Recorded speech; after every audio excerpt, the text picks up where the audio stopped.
So, I've been getting a lot of questions about what exactly a fashion designer does at work. A lot of people have the wrong idea about a fashion designer's job. Yo, we really don't party as much as you think. The last time I went for a party was in 2008. So in this video, I'm gonna set the record straight and tell you about our main roles and responsibilities so that you know exactly what tasks you will undertake if you take up a job as a fashion designer at corporate retail companies like Myntra, Landmark, Reliance, etc. So yeah, let's get started, and this video might not be what you are expecting.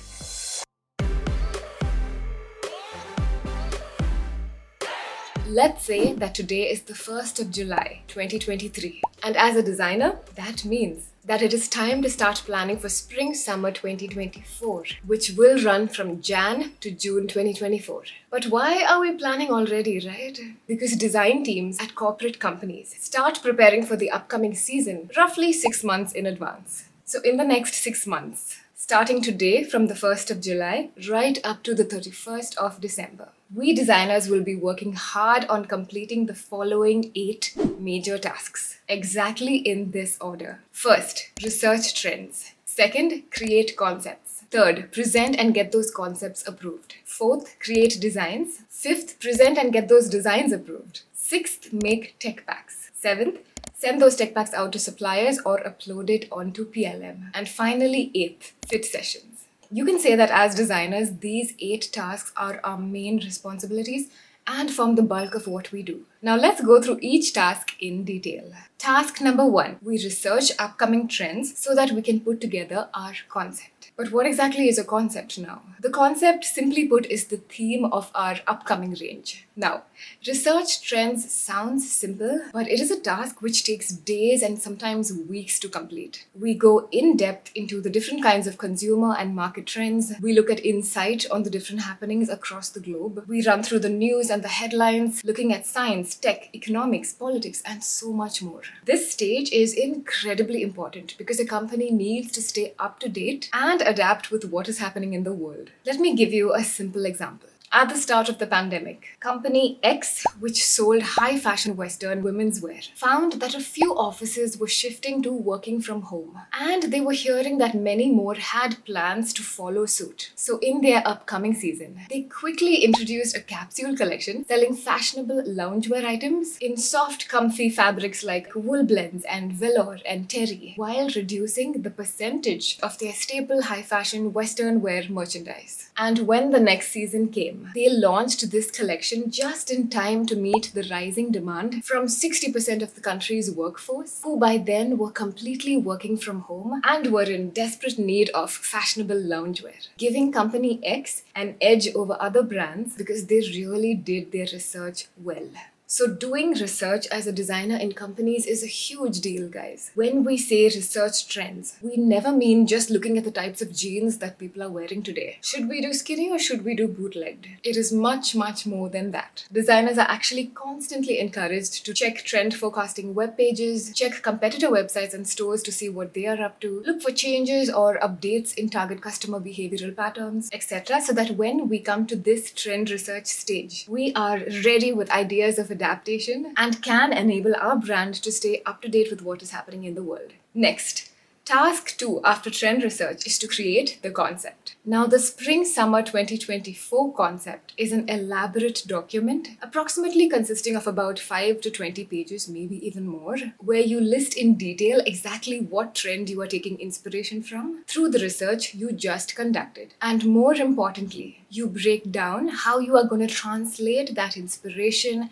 into an apparel collection. The concept is a very visually stimulating document, which we designers take about 1 or 2 weeks to put together. We put all our creativity into it because it needs to impress the viewer. It is mainly full of pictures, and through them we express what colors, fabrics, print techniques, etc. we will be using in the upcoming range. Task 3 is to present the concept and get it approved. Now, the concept presentation is a big deal in every company. It is quite a nerve-wracking event, rightfully so. So, A meeting is scheduled with everybody in the design team, the buying team, the heads of design, the heads of the brand, etc. The designer gets up on stage, puts his concept presentation up on the big screen, and begins to speak about it. This is his shot at convincing everyone that his theme or concept is up to date with trends, it's perfect for the target customer, therefore it needs to be taken for the next collection that the company releases. And most of the time, the concept gets approved. But sometimes it could get rejected because maybe the head of design thinks that it won't perform well in the market. In which case, unfortunately, the designer will have to go redo his concept. But if it gets approved, we move on to task 4, which is creating the designs. Now, in this stage, we begin sketching out all the design ideas that we promised in our concept presentation. The main types of sketches that we draw here are flat sketches or technical sketches. We also work on graphic designs, AOPs, prints, patterns, motifs, etc. all completely on Adobe Illustrator or sometimes on Photoshop, depending on the company's software preference. By the way, there is no drawing by hand happening.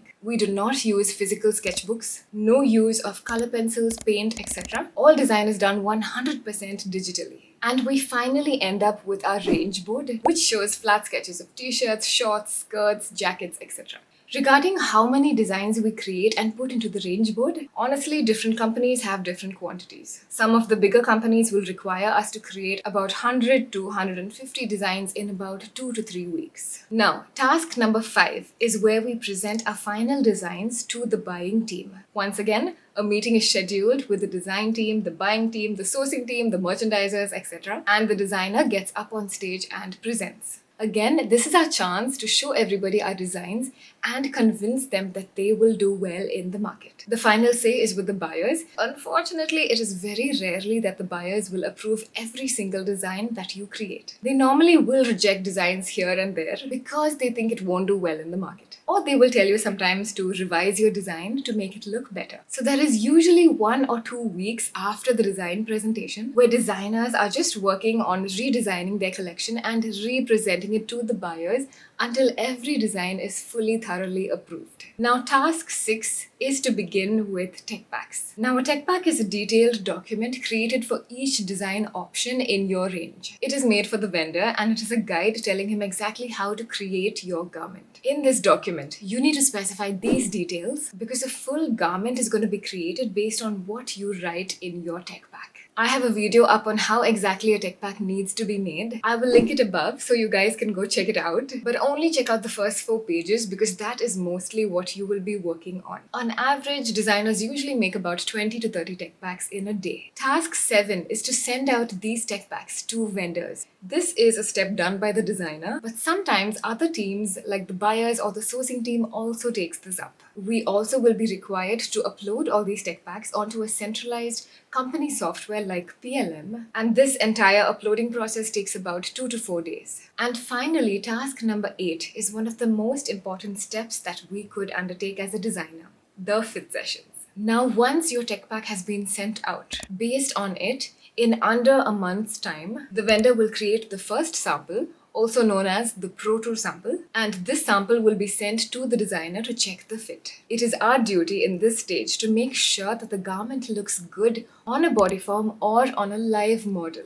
We need to ensure that the tech pack has been followed thoroughly, the fabric is falling properly, the pockets are the correct dimension, the side slits are the correct length, the correct stitch height is followed, and so much more. Oh, and in case you guys are wondering, as designers, we are not involved in any of the pattern making, drafting, draping, garment construction side of things. All of this is completely handled by the vendor and his manufacturing unit, where he has a pattern master, tailors, etc. When the first sample they make reaches us, and if we are not happy with the fit, we only advise the vendor, giving him comments like reduce the sleeve length by 1 inch or take the drop shoulder up by 0.25 inches, etc. We are never directly involved in any pattern making or garment construction. So keep in mind that those are not skills that you need if you want to work with corporate retail companies. Now, during fit sessions, at the first proto sample stage, there will be corrections 90% of the time, in which case the changes that you want need to be sent to the vendors, and in a few weeks' time, they will send back a second revised sample called the pre-production sample. Once again, you check the sample and make sure that it is perfect. This second sample is usually the final perfectly made sample before the vendor proceeds to create the bulk or the production samples. And guys, that is the final stage. Now these 8 tasks form like 70 to 80% of what we do. But apart from that, let me also tell you about 5 miscellaneous responsibilities that we have. So running through them in no particular order. Firstly, emails. Man, we have so many emails to reply to. These are mostly emails from vendors in China, Bangladesh, India, etc. asking about doubts that they have while creating a sample, or maybe a Chinese vendor saying that they will be closed because of Chinese New Year and therefore you need to ensure that any tech packs you need sampled are sent to them earlier, or maybe emails from cross-functional teams regarding projects that you are working together, or emails from buyers requesting you to meet with them, etc. We deal with emails non-stop. Second, attending meetings with vendors. Vendors will very often come to the office with samples that they have showing new fabrics, new print techniques, and other new capabilities that they have. And it is a designer's job to sit with them and run through everything, picking out what could be useful in future ranges. Thirdly, strategy meetings with buyers. Another thing that happens is you will keep meeting buyers to discuss the best sellers and the worst sellers of your designs from previous seasons so that you can analyze and strategize for the upcoming season's designs. Fourth, factory visits. Designers are required to go to factories and manufacturing units. They could be in Bangladesh, China, maybe even just Tirupur, etc. These visits are usually 5 to 7 days. It is mainly to supervise the production of certain garment ranges and to quickly answer any doubts that the vendor might have during production. Fifth, a lot of Excel. Guys, everything you do will need to be tracked on an elaborate Excel spreadsheet. So organizational skills are incredibly important because the timelines, the deadlines, everything is tracked. So I highly recommend that you do get some basic training in Excel formulae because it will really help you when you get a job. So with that, we come to the end of the main roles and responsibilities that a designer undertakes at a company. I hope I was able to give you better clarity on what exactly we do and how exactly we do them. So thank you for watching, guys. If there's anything else you're curious about, feel free to let me know in the comments below. I'll see you guys next week.